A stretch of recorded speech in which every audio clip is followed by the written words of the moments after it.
yaro wala weyne horeer wajaala ahaydoo in adeer aad u wanaagsan oo wadaadad ahaydoo weligeedna isqawinaysa naagahan waalan meelaha iswalaaqin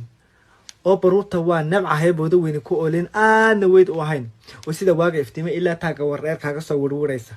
oo wale iyo bille wajigeeda cadaanta habli waarsan la moodo ayaan la wadaagay jacaylo waqti dheer baranay marka ay wasla jiiro iyo reerka ay wax doontay iyadoo salad weyn iyo walwaalaysa adeeg wadada maysu istaagay ma ku weecshay gidaar walaal soo nabad maaha xaafadiisoo ma wacno ma wanaagsan reerka waaxyahaygii beerkii wadnaha ku rabo walaal waan ku jeclay haddaan maalin ku waayo waraabka waan ka go-ayo waan ku waalanaya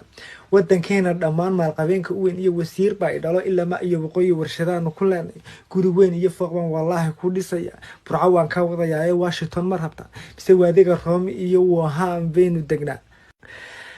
weera aan run ahayn iyo war beenaan soconaynin inantii ma ku waalayo tiyaran ma wareerta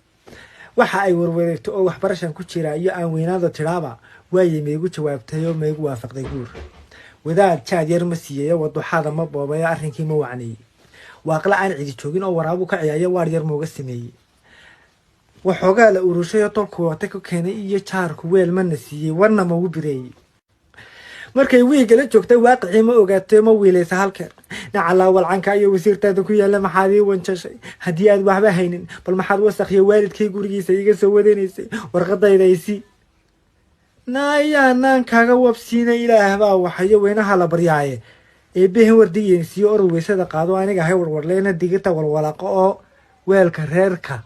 u sii dhaq arablaha beenta laga daayo